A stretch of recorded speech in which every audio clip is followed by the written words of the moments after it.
Welcome to my YouTube channel Ramesh online. AP పెన్షనర్ల commutation రికవరీపై మరో ట్విస్ట్. రూల్స్ ప్రకారమే వర్తింపు, హైకోర్టుకు నివేదించిన ఏపీ ప్రభుత్వం అనే హెడ్లైన్తో ఉన్నటువంటి వీడియోని అయితే మనం చూస్తున్నాం. చూసే ముందుగా ఫ్రెండ్స్ ఎవరైనా ఫస్ట్ టైం మన ఛానల్ని విజిట్ చేసినట్లయితే తప్పకుండా సబ్స్క్రైబ్ చేసుకోండి. అదేవిధంగా వీడియో మీకు నచ్చినట్లయితే ఒక లైక్ చేయండి. ఇక విషయానికి వచ్చినట్లయితే today the bench consisting of the Honorable Chief Justice Dheeraj Singh Thakur and Honorable Justice Ravi Chemalapati heard the arguments relating to our batch of WP with respect to commutation matters. So commutation matters గురించి అయితే ఈరోజు హైకోర్టులో ఈరోజు అనగా నిన్నటి రోజులైతే వాదనలు జరిగాయి. The arguments continued for around 3 hours, దాదాపుగా 3 గంటల పాటు ఈ వాదనలు అయితే జరగడం జరిగింది.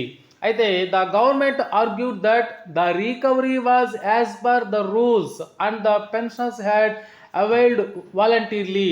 సో రికవరీ అనేటువంటిది రూల్స్ ప్రకారమే జరుగుతుంది అని గవర్నమెంట్ అయితే వాదించడం జరిగింది.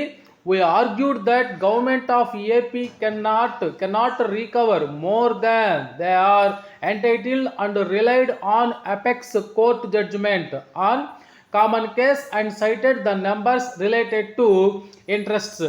కాబట్టి ఈ హైకోర్టు తీర్పు మధ్యంతర ఉత్తర్వులు ఏదైతే వచ్చాయో దానికంటే కూడా ఎక్కువగా రికవరీ చేయమని అయితే చెప్పడం జరిగింది.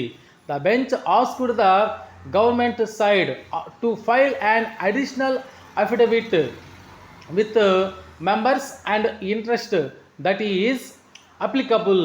కాబట్టి గవర్నమెంట్ అయితే మరొక అఫిడవిట్ వేయాలని చెప్పేసి అయితే అడిగింది. Matters are posted tomorrow for further hearing. So దీనికి సంబంధించినటువంటి మిగతా వాదనలు రేపు అనగా ఈ రోజునైతే అంటే మనకి ఈ మెసేజ్ నిన్నటి రోజు రావడం జరిగింది కాబట్టి ఈ రోజు అయితే జరుగుతాయి.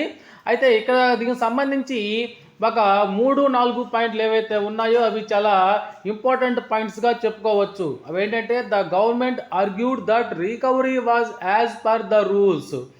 సో రికవరీ అనేటువంటిది రూల్స్ ప్రకారమే జరుగుతాయి. ఏంటా రూల్స్ అని చూసినట్లయితే we argued that government of Andhra Pradesh cannot recover more than they are entitled and relied so on apex court judgment on common case. కాబట్టి గవర్నమెంట్ ఆఫ్ హైకోర్టు ఏదైతే మధ్యంతర ఉత్తర్వులు ఇచ్చిందో రికవరీ 11 సంవత్సరాల 8 నెలలకు మించకుండా రికవరీ చేయమందో ఆ వాటి ప్రకారమే రికవరీ చేస్తామని చెప్పేసి అయితే గవర్నమెంట్ ప్రభుత్వానికి చెప్పడం జరిగింది. ఏది ఏమైనా దీనికి సంబంధించినటువంటి పూర్తి వాదనలు అయితే పూర్తి సమాచారం మనకి ఈరోజైతే వచ్చేందుకు అవకాశం ఉంది. అది కూడా ఖచ్చితంగా అయితే పెన్షన్లకు పూర్తి స్థాయిలో అనుకూలంగా ఉంటుందనేటువంటి వార్తలు కూడా వినిపిస్తున్నాయి. ఓకే ఫ్రెండ్స్, ఇది ఈనాటి సమాచారం మీకు నచ్చినట్లయితే ఒక లైక్ చేయండి.